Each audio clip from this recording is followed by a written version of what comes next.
voir ce matin, c'est une réaction très particulière des gens face à ça. On va le voir à travers plusieurs textes bibliques.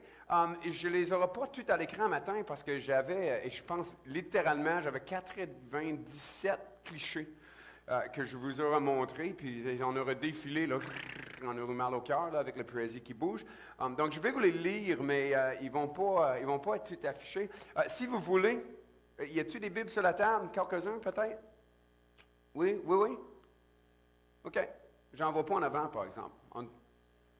C'est correct. On va travailler là-dessus dans le futur, mais l'Évangile de Marc, si vous voulez le trouver, vous prenez la Bible séparée en moitié, vous allez probablement tomber autour des psaumes. Si vous n'êtes pas dans les psaumes, ben essayez encore, un petit peu à gauche, un petit peu à droite. Là, vous prenez le côté droite et vous coupez ça en moitié, vous allez tomber dans le Nouveau Testament. Si tu n'arrives pas dans Matthieu, ben te vire un petit peu. Toi à gauche, toi à droite. Puis après Matthieu, c'est Marc et c'est Luc. Et ça, c'est une bonne... Matthieu, c'est Marc. De quoi je dis, moi? Je dis n'importe quoi. Hein? Après Matthieu, c'est Marc. On va être là. Et on va commencer en Marc. Et là, je ne sais pas qu'est-ce qui s'est passé. Je suis retourné au tout début de ma présentation. Là, j'ai l'air un petit peu nono. Ben, plus nono que d'habitude, en fait. OK, donc, on est encore dans Marc 1. Ça nous prend du temps parce qu'on va aller chercher d'autres versets qui sont dans le même thème et d'autres histoires à travers tout ça. Donc, dans le verset, Marc chapitre 1, verset 21-22, la Bible raconte, Marc nous raconte, il s'est rendu, Jésus avec ses disciples, à Capernaum. C'est comme la maison mère de Jésus. C'est à partir de cette ville-là que Jésus travaille. Et le jour de sabbat, ça c'est le dimanche à eux autres, Jésus entra dans la synagogue, sur les églises aux Juifs, et se mit à les enseigner. Et ils étaient étonnés de son enseignement. Car il enseignait comme ayant autorité, et non pas comme les scribes. Étonnés. C'est beau, hein? C'est toujours bon de faire une photo de bébé, hein? Ça attire l'attention du monde. Donc, étonné de Jésus. Et on saute tout de suite avec une première réplique comme ça. On a une première réaction des gens qui sont étonnés face à l'enseignement de Jésus. Pourquoi? Parce qu'il enseigne avec l'autorité. Ce qu'il faut savoir, c'est que dans les enseignants de ce temps-là, c'était des scribes. On l'entend parler dans la Bible souvent, des scribes et des pharisiens. Les scribes étaient des enseignants. Et lui, il citait pas juste la Bible, le Bible eux autres, l'Ancien Testament, mais il citait aussi toujours et constamment plein d'autres enseignants. Un tel a dit telle chose, puis un autre a dit telle chose, puis un autre a dit telle chose. Puis les Juifs, quand ils enseignaient, ils allaient chercher leur autorité dans la tradition juive. Il allait justement dans tout ce que les gens avaient dit avant. Et c'était l'enseignement dont les gens étaient habitués d'entendre dans ces synagogues-là. On voit Jésus, par exemple. Il s'en va dans sa ville où il vit, c'est sa base, il part dans ses voyages, il fait différentes choses. Il se lève dans la synagogue, puis il ne cite pas personne, lui. Il ne cite pas plein de rabbis, puis plein d'autres enseignants. Il va chercher l'Ancien Testament, puis lui, il dit aux gens, qu'est-ce que ça veut dire? Lui, il enseigne avec autorité. Et même Jésus, des fois, dans ses messages, il dit, vous avez entendu dire que. Mais il dit, moi, je vous le dis. C'était très particulier pour des Juifs dans ce temps-là. C'est peut-être quelque chose qu'on est plus habitué de voir, nous, en Amérique du Nord. Mais pour eux, d'avoir quelqu'un qui ne mettait pas son autorité sur l'autorité d'un autre, c'était particulier. Jésus se présente comme lui-même étant l'autorité. En fait, il annonce un autre niveau d'autorité est arrivé. L'autorité ultime dans ce que vous devez croire. Il enseigne avec autorité. Ça m'amène à mon toute première application pour vous, et c'est de dire, je me demande jusqu'à quel point, pour vous, comme je me demande pour moi-même, parce que c'est un travail d'une vie, mais jusqu'à quel point est-ce que Jésus est réellement l'autorité pour vous dans ce que vous allez croire, dans ce que vous allez faire? Jusqu'à quel point est-ce que vous fiez à ses enseignements à lui pour savoir, comprendre comment que la vie est, pour comprendre comment vous devez vous comporter face à vos voisins, vos collègues, face à ta femme, tes enfants. C'est intéressant comme réflexion de savoir. Ensuite, on pourrait même dire, jusqu'à combien de temps passez-vous dans la Bible pour découvrir ces enseignements-là? Jésus est l'autorité sur nos croyances et sur notre conduite. Et il nous appelle à nous soumettre à lui. Soumission, ce n'est pas un mot super intéressant pour nous ici en Amérique du Nord, et surtout au Québec, hein? Mais Jésus se prononce comme autorité, se présente comme autorité pour ceux que nous devons croire. Le prochain sujet, c'en est un que j'aimerais beaucoup, beaucoup, beaucoup éviter. Mais il se trouve là, et moi je suis engagé pas à vous enseigner ce que j'ai le goût de vous enseigner, mais de vous enseigner ce que la Bible enseigne. Okay? Vous allez voir quand je lis l'histoire, c'est un petit peu spécial. C'est encore en Marc 1, on voit là-dedans. Il se trouvait justement dans la synagogue un homme possédé d'un esprit impur et qui s'écria, « Que veux-tu de nous, Jésus, de Nazareth? Tu es venu pour nous perdre. Je sais qui tu es, le Saint de Dieu. » Jésus le menaça, « Tais-toi et sors de cet homme. » L'esprit impur sortit de cet homme dans une convulsion et en poussant un grand cri. Et tous furent saisis de stupeur, de sorte qu'ils demandaient les uns aux autres, « Qu'est-ce que c'est ici? » Une nouvelle doctrine donnée avec autorité. Il commande même aux esprits impurs et ils lui obéissent. Et sa renommée se répandit dans toute la région de la Galilée, la région dans laquelle il vivait. Saisi de stupeur.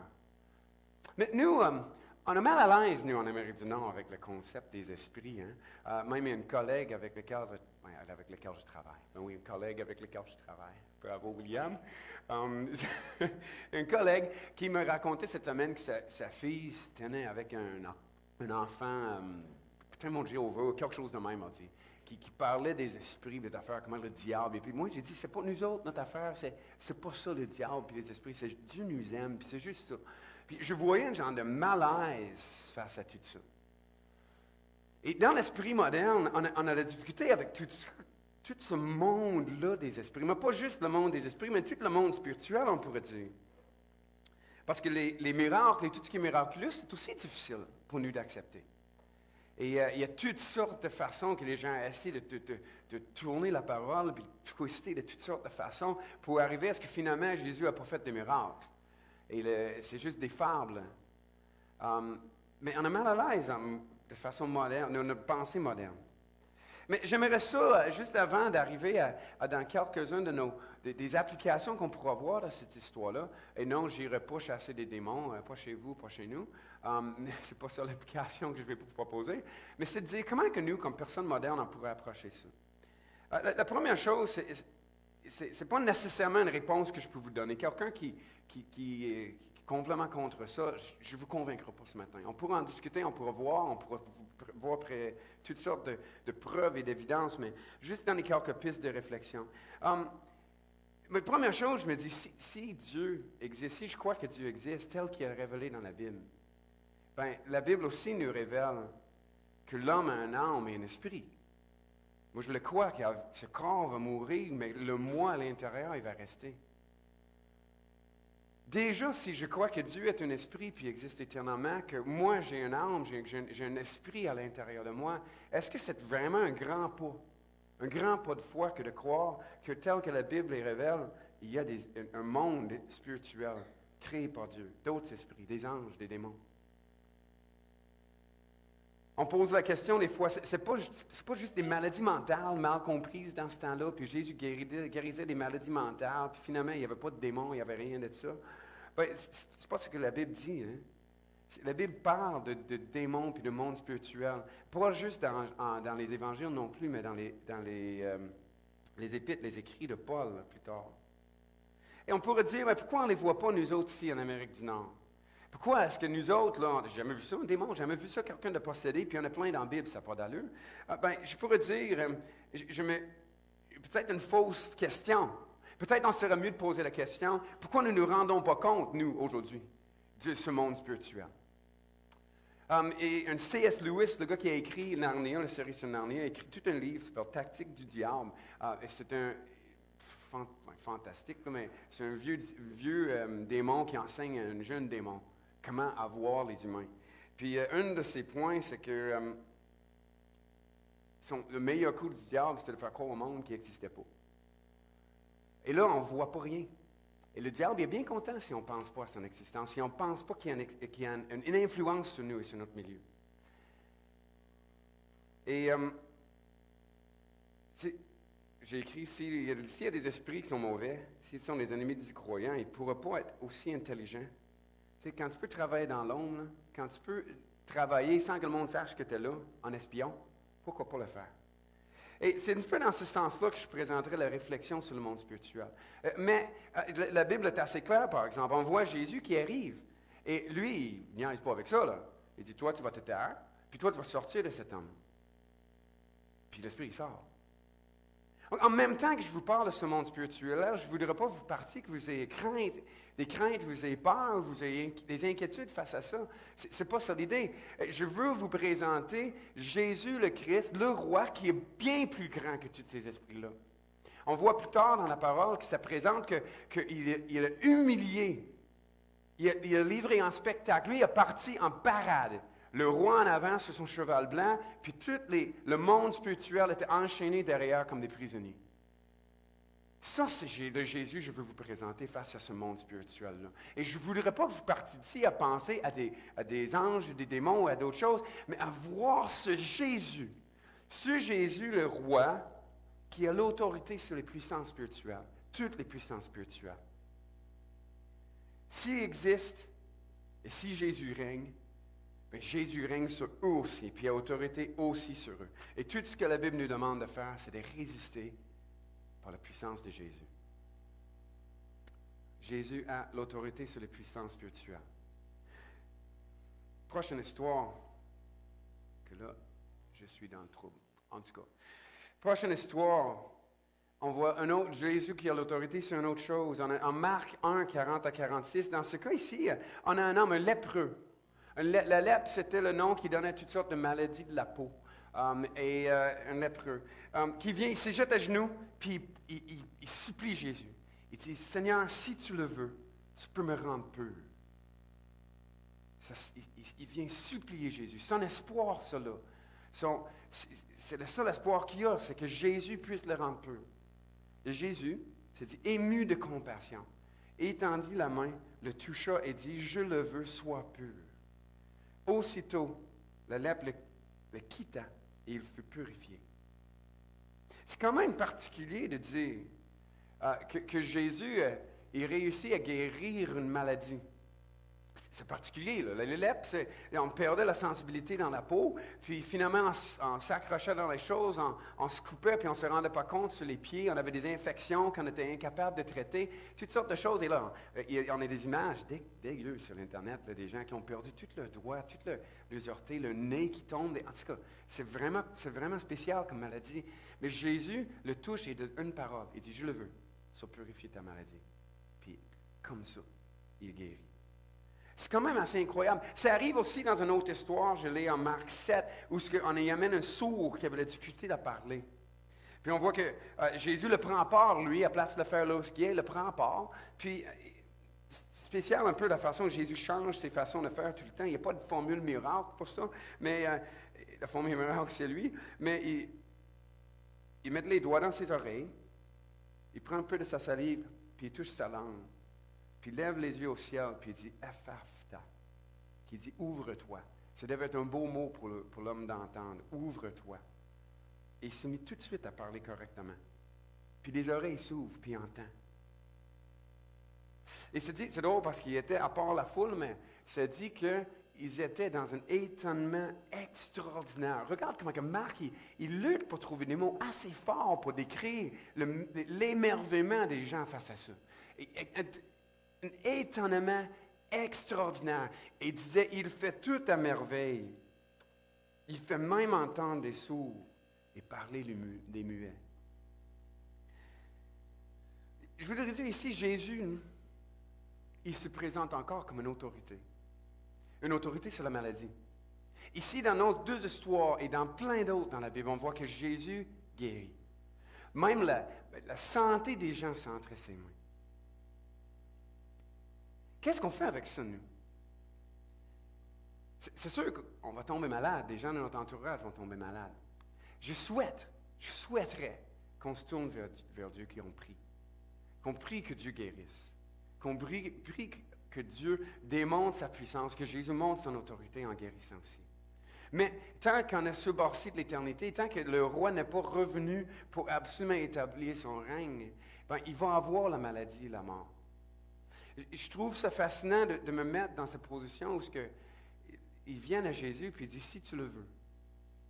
Est-ce que Jésus aurait été moins gracieux de ne pas guérir? Est-ce que Dieu aime moins les gens qui restent malades? Je ne suis pas convaincu. C'est peut-être une parole dure. Facile pour moi de dire qu'il n'est pas malade, puis je n'ai pas des maladies dans ma famille, mais Dieu utilise même la maladie pour son bien, pour sa gloire, mais aussi pour le bien de son peuple. Puis on présente ici, oui, Jésus qui est roi sur l'autorité sur la maladie, mais il y a plus, je dirais encore, l'autorité sur notre situation. Il pourra tout changer. Il pourra tout changer pour nous en n'importe quel moment. Et il pourrait, qu'est-ce que Job a dit, hein? Dieu a donné, puis Dieu a repris. Et il peut en n'importe quel moment.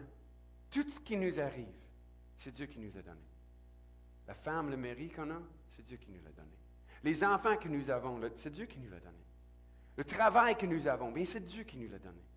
Ça ne veut pas dire qu'on ne peut pas changer de travail, là, on n'a pas pris pour jamais, Dieu peut nous donner un autre aussi. Mais à un moment donné, il faut qu'on nous amène au point dans nos cœurs qu'on accepte que Dieu nous a mis dans une certaine situation. Puis c'est juste comme ça. Et que ça soit bien pour nous. Jésus a l'autorité dans notre situation. Mais il y a une autre chose à voir dans toute cette histoire-là. Je vous ai présenté le lépreux qui vient à lui, il dit, « Si tu le veux, tu peux me rendre pur. » C'est spécial pour nous, cette affaire-là. La pureté, ce n'est pas un mot qu'on utilise bien souvent. Ce n'est pas un concept qu'on est bien à l'aise, mais dans le temps des lépreux, quelqu'un qui avait cette maladie-là était coupé de la religion, ne pouvait pas rentrer dans le temple, ne pouvait pas aller adorer Dieu. Ne pouvait pas offrir le sacrifice, ni pour le péché, ni pour le remercier Dieu, ni pour rien. Il était coupé de la société, isolé complètement. Même on entend qu'il devait se promener à dire impur, pour que les gens puissent s'éloigner d'eux, pour ne pas se rendre impurs. Et les gens ne les touchaient pas, aucun contact avec les autres, parce que l'impureté pouvait se transmettre à partir de la lépreux jusqu'à la personne qui le touche. Mais on remarque quelque chose d'assez particulier dans ce cas-ci. C'est que Jésus, lui, il le touche. Premièrement, je me mets dans la place de cet homme-là. Je ne sais pas combien d'années qu'il avait eu sa lèpre. Mais ça aurait été la première fois, peut-être depuis très, très, très longtemps, que quelqu'un l'aurait touché. Et Jésus, lui, sort la main et il le touche. Quel contact, quelle grâce, quel amour, quelle tendresse que Jésus montre. D'aller vers ces gens-là. Mais ce qui est aussi particulier, c'est que quand Jésus le touche, il les rend purs. C'est drôle de dire que le lépreux, sa impureté, ça s'impose à tout dans le monde. Il touche un plat, c'est impur. Il touche une personne, c'est impur. Il touche du linge, c'est impur. Il s'assoit sur une chaise, c'est impur. Jésus le touche, par exemple. Puis sa pureté à lui est tellement forte, on dirait. La vie qui est en lui le rend tellement pur. Parce que pour les Juifs, l'impureté avait un lien avec la mort. C'est spécial comment ils voyaient ça. Leur explication, on relit l'Ancien Testament, puis on comprend plein de petites lois, là, puis c'est fascinant. En tout cas, mais Jésus est tellement pur que sa pureté à lui s'impose sur tout ce qui touche lui. C'est spécial. Jésus guérit la maladie. Mais il guérit aussi de l'impureté. Et en guérissant de la maladie, l'homme, il retrouve sa relation avec les gens. En guérissant de son impureté, il replace sa relation avec Dieu. Puis maintenant, il peut aller louer Dieu comme qu'il voulait. On a-tu des impuretés, nous? Mais peut-être pas comme ça. J'espère qu'il n'y a rien qui vous empêcherait de venir à l'Église. Là. Il n'y a pas de péché tellement grand que je ne voudrais pas vous voir ici dimanche. Il n'y a rien que tu pourrais faire un samedi soir que j'espère que ça t'empêcherait de venir. Ni chez nous pour les études les temps de prière, des études bibliques, des choses. C'est plus comme ça. Jésus, là, en touchant notre vie, ben, il peut nous rendre complètement purs. C'est l'appel que je vous ferai, là. Premièrement. Allez vers Jésus. Demandez-lui. On va voir au travers l'histoire de Marc comment que Jésus achète le droit de faire ça, comment qu'on peut être pardonné de tous ces péchés-là, mais le contact que Jésus a avec nous rend purs devant Dieu. Et rétablit ce contact-là. Et vous pouvez, là, maintenant, vous demander à Dieu de vous rendre pur, de restaurer cette relation-là si c'est brisé. Mais on peut avoir des choses qui nous font ressentir un genre d'impureté en dedans. Je pense à deux, j'ai enseigné il y a quelque temps. Il y a la culpabilité. La culpabilité, là, c'est dur pour nous de vivre devant les gens. Ça nous fait reculer dans nos petits coins tout seuls là, et pas avoir trop de contact avec le monde. Et on vit mal avec la culpabilité. C'est ce que nous avons fait que les gens puissent pointer le doigt et nous accuser. Et on vit avec ça. Et la honte qui est tout simplement ce que nous sommes. Des fois, c'est ce qu'on a fait aux autres, on reconnaît que ça vient d'en dedans. Des fois, c'est quelque chose que quelqu'un nous a imposé. C'est quelque chose que quelqu'un nous a fait. Puis combien de personnes qu'on connaît qui ont été abusées d'une façon ou d'une autre, mais qui vivent une honte extrême quand ils n'ont rien fait. Mais c'est la personne qui est touchée.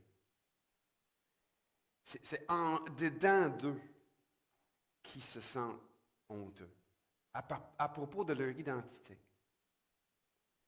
Et c'est là que je veux dire, Jésus, lui, il est l'autorité et le roi sur votre identité. Il ne veut pas que vous vivez en lien à partir de cette honte ou de cette culpabilité-là. Il voudrait que votre identité soit basée sur cette toucher qu'il y a eu envers vous. Quand lui a pris la main, puis il a pris ta main, puis il t'a purifié, puis il t'a donné le pardon, puis il t'a restauré. Jésus, il veut que ça soit le début de votre identité, ça. Donc, si on a la culpabilité, qu'on le donne à Jésus, il va le régler, qu'on vive en paix.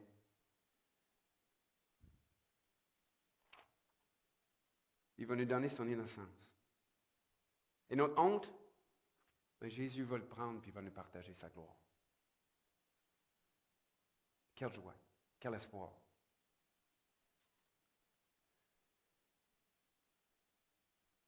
Prochaine histoire. J'en ai quand même plusieurs. Quelques jours après, Jésus revient à Capernaum. Je vous ai dit, celle-là, sa base, sa centrale, sa maison mère. On a pris qu'il était à la maison et ça ressemblait à un si grand nombre de personnes qu'il n'y avait plus de place même devant la porte. Il leur annonçait la parole, les enseignait. C'est ça qui semblait être le plus cher au cœur de Jésus. Hein? C'était l'enseignement. Il guérissait des gens quand ils demandaient, il faisait plein de miracles, plein de choses, mais tout est tourné autour de son enseignement. C'est pour ça qu'on enseigne ici d'ailleurs à l'Église. Mais on vient lui amener un paralytique porté par 4 hommes. Donc le paralytique ne peut pas marcher.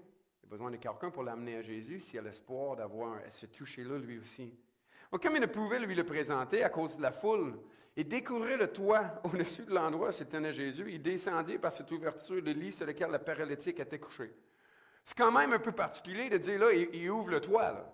Il défend les bardeaux, puis il ouvre puis il glisse dedans. Puis j'ai entendu bien des prédicateurs pour dire, ben, OK, il n'était pas en train de scraper la maison à l'autre. Ces maisons ne sont pas faites comme nos maisons, mais quand même, ils font un trou dans le toit.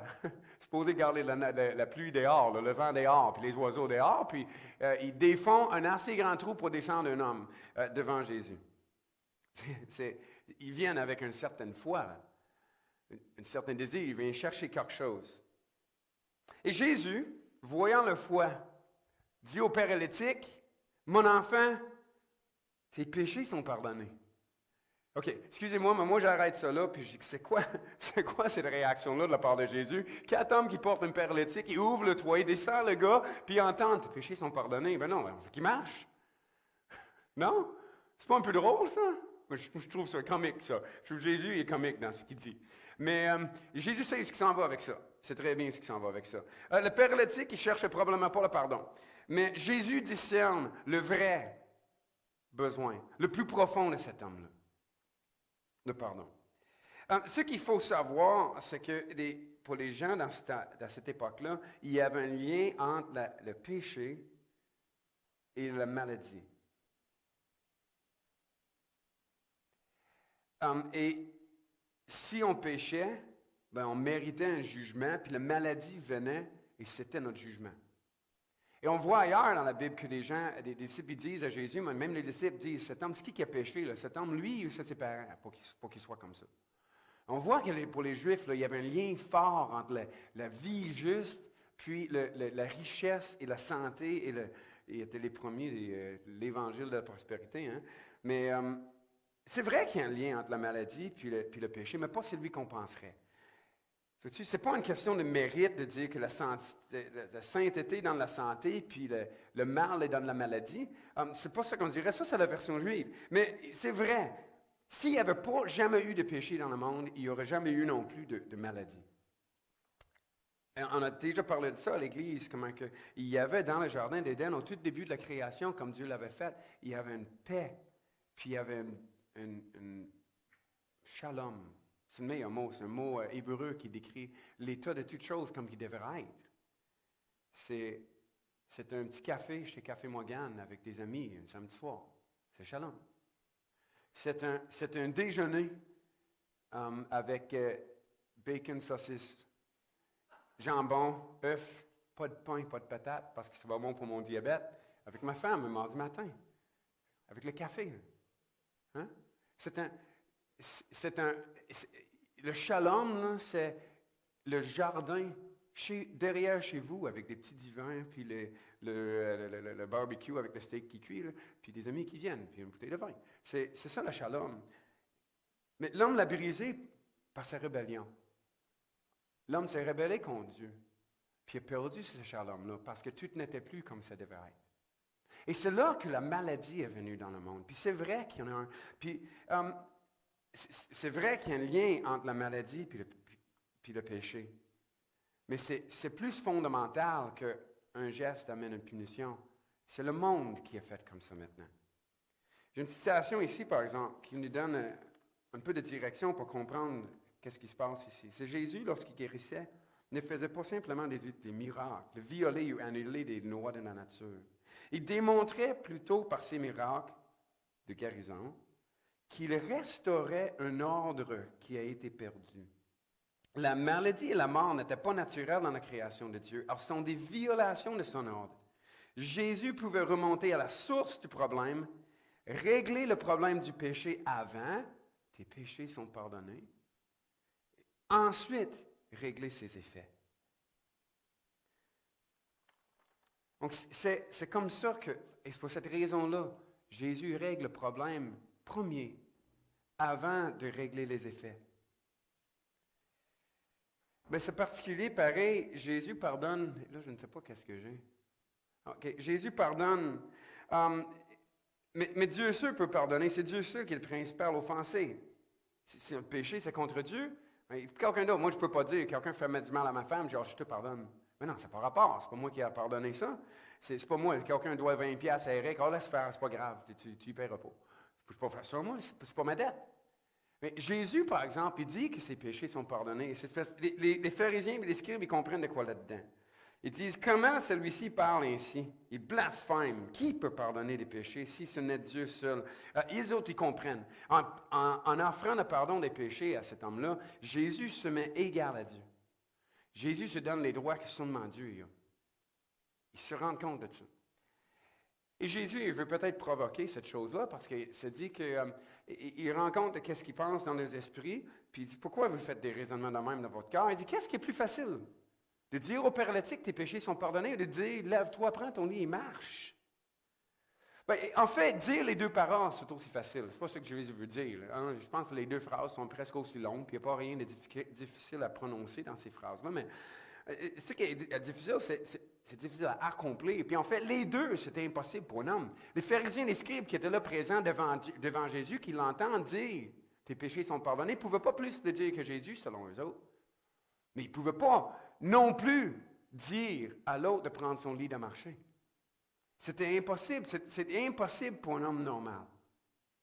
Donc Jésus dit, or, afin que vous sachiez que le Fils de l'homme a sur la terre le pouvoir de pardonner les péchés, il veut prouver, lui. Je viens de dire que j'ai le droit de Dieu de pardonner les péchés, bien, je vais vous montrer, j'ai la puissance de Dieu pour le faire. Si je te l'ordonne, lève-toi, prends ton lit, va dans ta maison. Et qu'est-ce qui arrive? Bien, l'homme il se lève, puis il part. Donc Jésus accomplit le visible pour prouver qu'il y a le pouvoir sur l'invisible. Jésus vient pardonner les péchés, enlever la source du problème. Ensuite, ses effets. On voit que Jésus est l'autorité de Dieu pour restaurer son monde perdu. On le voit. On voit leur réaction. Et à l'instant, il se leva, prit son lit et sortit en présence de tous, de sorte qu'il était hors d'eux-mêmes. Et glorifiait Dieu en disant, nous n'avons jamais rien vu de pareil. Hey, jamais vu une affaire de même. Wow! Jésus est l'autorité de Dieu pour restaurer le monde parfait. On a 2-3 petites histoires qui nous restent, qui sont un petit peu liées ensemble. Un, c'est en Marc 4, versets 35 et 36. On va voir Jésus qui a l'autorité sur la nature. Jésus envoie les disciples dans une barque, il les envoie ailleurs. Lui, il était avec la foule, puis il les renvoie parce que là, tout le monde a plein de questions pour Jésus. Donc, les disciples, il les laisse aller. Puis, ils sont sur le lac, puis ils lèvent, la Bible dit un fort bourrasque, un drôle de mot, hein, fort bourrasque, en tout cas. Les vagues se jetaient dans la barque au point qu'elle se remplissait déjà. En fait, c'est pas vrai. J'ai dit que Jésus est resté, c'est pas vrai, il était dans le bateau dans la nuit. On arrive où Jésus est resté. Mais Jésus, il dort. Donc, Jésus dort dans une tempête. Il était incroyable, cet homme-là. Il dort dans une tempête. Il n'est pas inquiet, lui. Les vagues s'abrassent. Les pêcheurs, il y a 4 d'eux autres au moins qui sont des pêcheurs. Il était habitué d'aller pêcher là-dessus. Il savait ce quoi. Mais il avait peur. Il était en panique. Là les vagues, là, ça va. L'eau commence à embarquer dans le bateau. Puis les autres, on va couler. Qu'est-ce qu'il fait dormir? Hey, il dit, réveille-toi. Il dit, les disciples lui disent, tu ne te soucies pas de ce que nous périssons. Viens nous aider pour pas qu'on meure. Jésus se réveilla. Il dit que ça menaça le vent. Il menace le vent et dit à la mer, silence, tais-toi. Et qu'est-ce qui arrive? Bien, le vent cesse. Un grand calme se fait. Et Jésus le dit, pourquoi avez-vous tellement peur? Comment n'avez-vous pas de foi? Et eux autres, ils réagissent, furent saisis d'une grande crainte. Et se dirent les uns aux autres, quel est donc celui-ci? C'est qui lui? Même le vent et la mer lui obéissent. Les médecins, ils peuvent des fois traiter des maladies. Même des maladies mentales, des fois, on peut aider quelqu'un. Il a peut-être déjà vu des choses, mais quelqu'un qui peut dire au vent d'arrêter de souffler, qui peut dire à l'eau d'arrêter de tomber, c'est quelque chose. C'est qui, lui? On voit Jésus qui a l'autorité sur la nature pour faire ce qu'il veut, même jusqu'à là. On voit une autre histoire dans laquelle Jésus a l'autorité sur la nature. En Marc 6, il y a une grande foule qui le suit pendant plusieurs jours. Finalement, Jésus il essaie de se sauver avec ses disciples, mais la foule les trouve, là, il les suit. Ils sont tout le temps là avec lui. Peut-être pour ses miracles, une partie, mais surtout, il les enseigne. Il les enseigne tellement longuement qu'ils ont toute faim, la gang. Tellement faim que quand Jésus dit, qu'est-ce qu'on fait pour les manger? Les disciples disent, on ne les fait pas manger, on les envoie dans les villages. Puisqu'on n'a pas ça, nous autres, pour les faire nourrir. Puis Jésus dit, regarde, ils vont défaillir en chemin si on les envoie. Il y a tellement longtemps qu'ils ont resté près de Jésus pour entendre ses enseignements. Et donc la foule, là, ils sont là, puis Jésus dit, OK, on va les manger. Ils disent, on n'a rien. Il dit, regarde, check bien, qu'est-ce que vous avez? Qu'est-ce que vous avez, vous autres? Ben, ils checkent leurs affaires, puis ils vérifient. Finalement, ils ont 5 pains, puis 2 petits poissons. Puis les pains, c'était des pains comme ça, à peu près. Des tout petites affaires, soit comme ça, en tout cas, j'ai entendu différentes choses, mais c'était pas des grands pains baguettes. Là. Okay? C'était pas du beau pain français. Mais ils disent 5 pains, 2 poissons. Alors, Jésus, il fait quoi? Il dit, faites-les tout asseoir le monde, en groupe de 100 puis en 50. Il prend les 5 pains et les 2 poissons, il lève les yeux vers le ciel, puis il donne la bénédiction. Il demande à Dieu de bénir cette nourriture. Puis, il rompt les pains.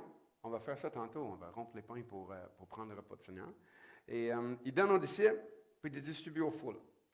Donc, il y a 5000 personnes qui sont là, 5000 hommes qui sont là.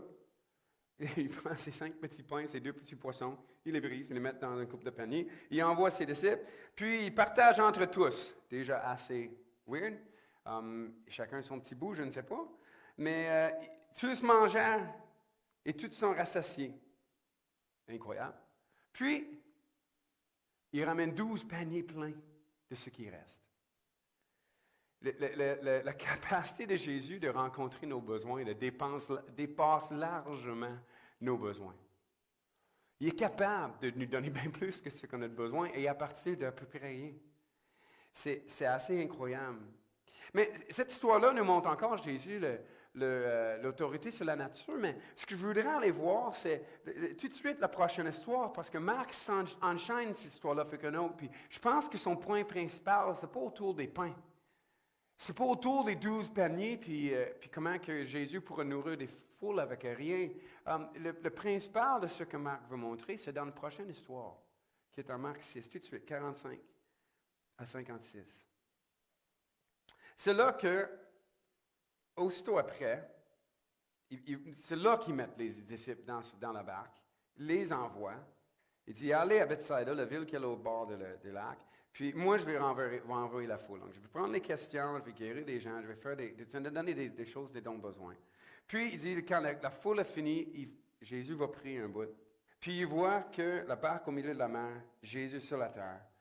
Et il voit que les gens, ils travaillent encore, parce que là, le vent est au contraire. C'est peut-être pas un bourrasque puis une grosse tempête comme ça, mais on voit que c'est encore les hommes qui sont habitués de travailler en barque, là, puis ils rament, puis ils rament, puis ils rament, puis ils n'avancent pas. Et ça ne doit pas bien aller. Là. Et donc Jésus, c'est-à-dire à la 4e ville la nuit environ, Jésus allait vers eux en marchant sur la mer. Jésus va les voir en marchant sur la mer. C'est incroyable. Et eux, ils ne sont pas fous. C'est nous autres aussi, on pourrait dire, c'est bizarre à croire ça. Eux autres aussi, ils ne croyaient pas ça. Ils pensaient que c'était un fantôme. Ils pensaient que c'était un esprit ou quelque chose. Mais Jésus leur dit, regarde, bon, rassurez-vous, c'est moi. N'ayez pas peur. Puis il monte auprès d'eux dans la barque, puis le vent tombe. Et là, on arrive à quelque chose d'assez fascinant. C'est la réaction que Marc donne ici. Il dit, il était en eux-mêmes, il était tout stupéfait. Stupéfait, mais stupéfait à l'accès ou à dépasser mesure. C'est incroyable ce que Jésus fait ici. Là. Et même ils disent, quel est celui-ci? Quand même la mer et le vent les obéissent, l'autre histoire. Cette fois, il était tout stupéfait. C'est une réaction normale, peut-être, face à ça, j'imagine. Moi, j'imaginerais de voir quelqu'un marcher sur la mer. C'est peut-être normal d'être stupéfait, mais Marc dit de quoi de super drôle ici. Il dit, il était tout stupéfait car, il y a une raison pourquoi il était stupéfait. Regardez bien. Car, il n'avait pas compris le miracle des pains. La stupéfaction, c'était pas principalement dû à un homme qui marche sur la mer, selon Marc. C'est pas la vraie raison. C'était pas une réaction absolue, normale. C'était pas quelque chose qui allait de soi. Il dit, il n'avait pas compris le miracle des pains. Puis s'il avait compris le miracle des pains, il n'aurait pas été étonné par ça. Il n'aurait pas été stupéfait dans ce cas-là. Même, il va plus loin que ça. il dit, il y a manque en eux à cause de ça. Pas juste un manque de compréhension, mais Marc dit, parce que leur cœur était endurci. Marc porte un jugement sur le cœur des gens qui les empêche de comprendre le sens des miracles de Jésus. Ce qui fait en sorte qu'ils sont constamment étonnés de tout ce que Jésus fait. Je trouve ça intéressant, frappant la première fois que j'ai vu ce verset-là. Que stupéfait, ce n'est pas une bonne chose, parce que là, on est supposé avoir compris quelque chose. On ne comprend pas des fois à cause de notre cœur. Une partie d'eux qui ne voulaient pas comprendre. Une personne, j'ai lu cette semaine, dit que la dureté de cœur décrit une condition négative dans laquelle une personne ignore ou a dédain pour ou rejette l'offre gracieuse de Dieu de faire partie de sa vie.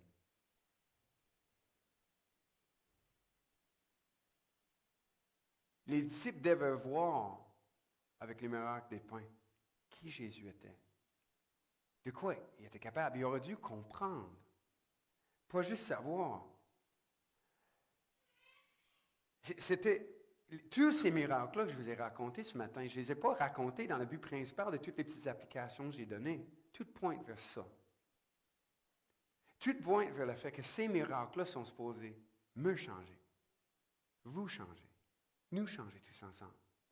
Ces miracles-là, on n'est pas supposé les lire et dire « Wow, que Jésus est merveilleux » puis tourner des pages. On n'est pas supposé même, en tout cas, d'être étonné de tout ce que Jésus peut faire.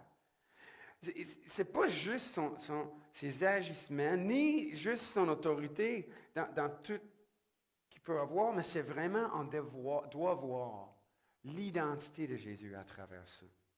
Son identité. Ce n'est pas que Jésus a l'autorité, c'est que Jésus est l'autorité. Il n'est pas en autorité sur ce monde parce que quelqu'un lui l'a prêté. Il est l'autorité suprême en toutes choses. Il est l'autorité suprême en toutes choses. Et la question pour vous ce matin, c'est où est-ce que tu te situes face à lui? Où est-ce que tu te situes face à cette autorité-là? On a vu que Jésus a l'autorité sur nos croyances et sur notre conduite. Son enseignement qui avait l'autorité. On a vu qu'il avait l'autorité, il était l'autorité sur l'esprit des ténèbres, sur les puissances spirituelles. On n'a pas besoin de craindre. On avait vu que Jésus a l'autorité sur notre situation. C'est lui qui peut nous donner, nous enlever maladie, richesse, travail, tout ce qu'il pourrait avoir. On a vu que Jésus était l'autorité sur notre identité, qui pouvait nous purifier, nous donner une nouvelle identité qui n'a pas rapport avec la honte, la culpabilité du passé. On avait vu que Jésus a l'autorité pour restaurer le monde parfait de Dieu. On a vu Jésus a l'autorité sur la nature, mais finalement, il a l'autorité suprême. Et la question, ça vient, comment vivre face à ça? Hey! Le roi est ici. Le vrai roi vient commencer à instaurer son royaume. Ce n'est pas quelque chose qui se passe en Irak ou en Syrie, là, une élection en France ou faut moi quoi. C'est le roi du monde qui est ici. Wow!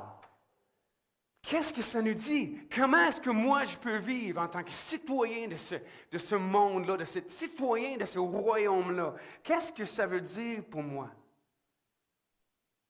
Bien, ça vient changer mon éthique.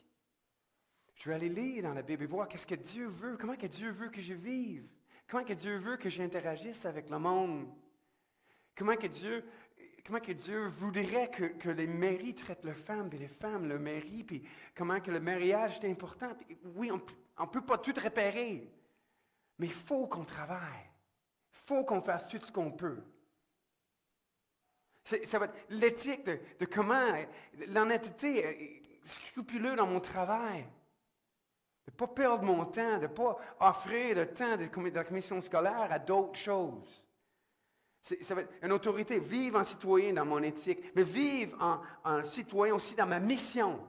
Pourquoi j'existe? Pourquoi je suis ici? Pourquoi je me lève le matin? Qu'est-ce que je m'en vais faire quand je vais à l'école? Qu'est-ce que je m'en vais faire quand je viens ici à l'église? Qu'est-ce que je m'en vais faire quand j'agis avec mes enfants?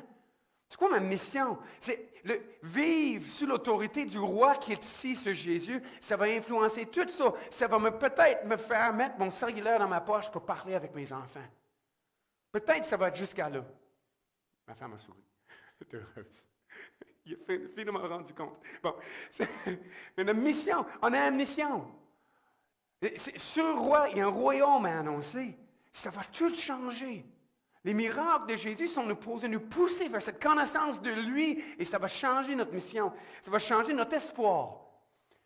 Si seulement je pouvais avoir, si seulement je pouvais acheter ça ou faire ça, si j'étais changer de job, changer de femme, changer d'enfant, si les enfants pourraient partir, si les enfants pourraient revenir, si je pourrais, où est ton espoir? Mais si le roi est ici, le royaume est venu, c'est là le shalom qui revient. Ça, là, c'est tout ce qui était perdu dans ce jardin d'Éden avec la rébellion de l'homme. Bien, Jésus, par son obéissance à son Père, Jésus, par son œuvre, il restaure tout ça. Puis il nous appelle à cet espoir de son retour, où que tout va revenir comme ça devait l'être. Et on peut arrêter de jouer avec nos gogos de Dollarama. On peut arrêter de jouer après ces affaires qui vont être brisées dans une semaine, dans un jour, dans un mois. À un moment donné, ils ne vont plus faire. Puis on peut commencer à s'attacher à ce qui est éternel. Le roi est ici, il nous amène un espoir. Le roi est ici, puis il nous appelle à ces miracles. Ce qu'on voit de son identité nous pousse à un nouvel amour. Et Jésus nous appelle à aimer Dieu. On a vu ça la semaine passée, je pense que pas semaine passée, dernière fois que j'ai prêché il y a 3 semaines. D'aimer Dieu de tout son cœur, de toute son âme, de toute ta force. Et d'aimer son prochain comme lui-même. Nouvel amour. Si le roi est ici, il n'y a pas à craindre. Oui, les rois sont toujours à craindre. Mais il était aimé. On le voit dans les films, tu sais, Aragorn, qui rentre, le roi de je ne sais pas trop quel pays encore, là, en Seigneur des Anneaux, mais il n'y a pas juste un roi, c'est quelqu'un à aimer, puis apprécier, puis honorer. Et il vient changer notre amour. Finalement, ce Jésus méconnu, finalement, il est peut-être méreconnu. Et peut-être ça changerait nos vies si on lirait Marc. Je vous dirais, lisez Marc, puis regardez tous les miracles, toutes ces histoires. Puis laisse-toi donc dire, si le roi est ici, qu'est-ce que ça change? Mais nous, ce que ça va changer, Dave, tu peux venir, ça va changer qu'on va être donné, là, on va vous donner une occasion de lui donner un peu d'honneur. On voudrait prendre le temps de chanter quelques chants, à l'honneur de ce roi-là qui est venu. On va aussi prendre le repas du Seigneur. Vous connaissez peut-être, c'est le vin et puis le pain que Jésus nous a commandé de prendre en souvenir de lui. On se rappelait bien plus que juste ses miracles et les choses qu'il pouvait faire, mais de se rappeler qu'il est allé jusqu'à la croix en sacrifice pour nous. Et que ce sacrifice-là, finalement, c'est le moyen que Dieu utilise pour payer toutes ces choses-là. Et donc, je vais vous inviter. Chantez avec nous. Vous pouvez vous lever. Moi, je pourrais faire ça. Vous pouvez rester assis. De toute façon, on ne vous voit pas. On ne va pas savoir qu'est-ce que vous faites. Vous pouvez chanter. Vous pouvez juste écouter. Réfléchir si vous voulez. Moi, j'aime mieux vous chanter. J'aime ça entendre vos voix. Mais vous êtes bien libre.